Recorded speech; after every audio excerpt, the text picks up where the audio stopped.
ദൈവം എന്നോട് ക്ഷമിച്ചിരിക്കുന്നു. ഞാൻ തിരിച്ചു പോവുകയാണ്. നിങ്ങൾ സാധാരണക്കാരനല്ലെന്ന് എനിക്കറിയാം.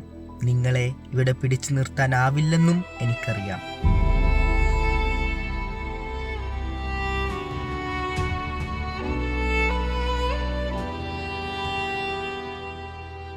പക്ഷേ ഒരു ചോദ്യത്തിന് നിങ്ങൾ മറുപടി പറഞ്ഞാൽ ഉപകാരമാകുമായിരുന്നു.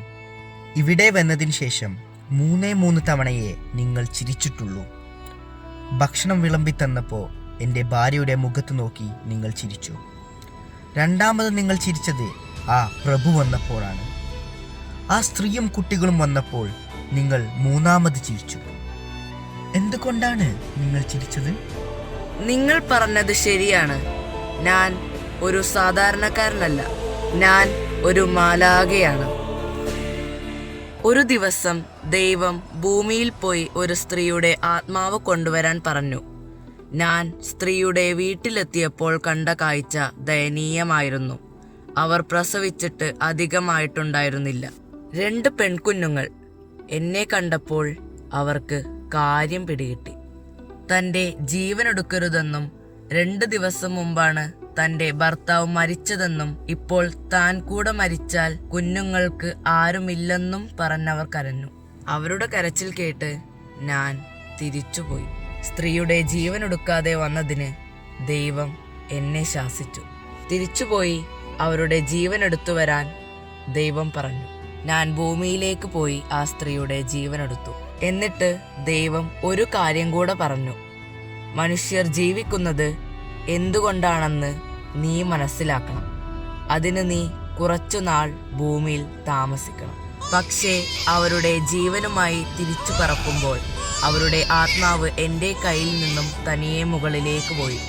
ആരോ തള്ളിയിട്ടതുപോലെ ഞാൻ നിങ്ങളുടെ വീടിനടുത്ത് വീണു. അവിടെ ഞാൻ കിടക്കുമ്പോൾ ദയ തോന്നി നിങ്ങൾ എന്നെ വീട്ടിലേക്ക് കൊണ്ടുപോയി. വീട്ടിൽ നിങ്ങളുടെ ഭാര്യ ആദ്യം ദേഷ്യപ്പെട്ടെങ്കിലും ദയ തോന്നി ഭക്ഷണം തന്നു. മനുഷ്യർ ജീവിക്കുന്നതിൻ്റെ ഒരു കാരണം ദയയാണെന്ന് ദൈവം എന്നെ പഠിപ്പിക്കുകയായിരുന്നു. ആ തിരിച്ചറിവിലാണ് ഞാൻ നിങ്ങളുടെ ഭാര്യയുടെ മുഖത്ത് നോക്കി പുഞ്ചിരിച്ചത്. പിന്നെ ഞാൻ ചിരിച്ചത് ആ പ്രഭുവിനെ കണ്ടപ്പോഴാണ്. പ്രഭു നിങ്ങളോട് അട്ടഹസിക്കുമ്പോൾ ഞാൻ ശ്രദ്ധിച്ചത് അയാളുടെ പിറകെ ഉണ്ടായിരുന്ന മരണത്തിൻ്റെ മാലാഖയെയാണ്. പ്രഭു മരിക്കാൻ പോവുകയാണെന്ന് എനിക്ക് മനസ്സിലായി. അയാൾക്ക് ശരിക്കും വേണ്ടി വരിക ബൂട്ടുകളല്ലെന്നും മരിക്കുമ്പോൾ ഇടുന്ന ഷൂകളാണെന്നും എനിക്ക് പിടികിട്ടി. 3ാമത് ഞാൻ ചിരിച്ചത് ആ പെൺകുട്ടികളെ കണ്ടപ്പോഴാണ്. ഇവരുടെ അമ്മയുടെ ജീവനാണ് ഞാൻ എടുത്തത്. ആ സ്ത്രീ മരിച്ചെങ്കിലും അവരുടെ കുഞ്ഞുങ്ങളെ തൊട്ടടുത്തുള്ള സ്ത്രീ എടുത്തു വളർത്തി. അവർക്ക് ഈ കുഞ്ഞുങ്ങളോട് സ്നേഹവും കരുണയും ഉണ്ടായിരുന്നത് കൊണ്ടാണ് ഈ കുഞ്ഞുങ്ങൾ മരിക്കാതിരുന്നത്. ഒരാൾ മരിക്കുന്നത് കൊണ്ട് ലോകം അവസാനിക്കുന്നില്ലെന്നും ഈ ലോകത്ത് സ്നേഹം ഉള്ളിടത്തോളം കാലം മനുഷ്യർ ജീവിക്കുമെന്നുമാണ് ദൈവം എന്നെ പഠിപ്പിച്ചത്. സ്നേഹമാണ് ആത്യന്തികമായി ഭൂമിയിൽ മനുഷ്യജീവിതം സാധ്യമാക്കുന്നത്.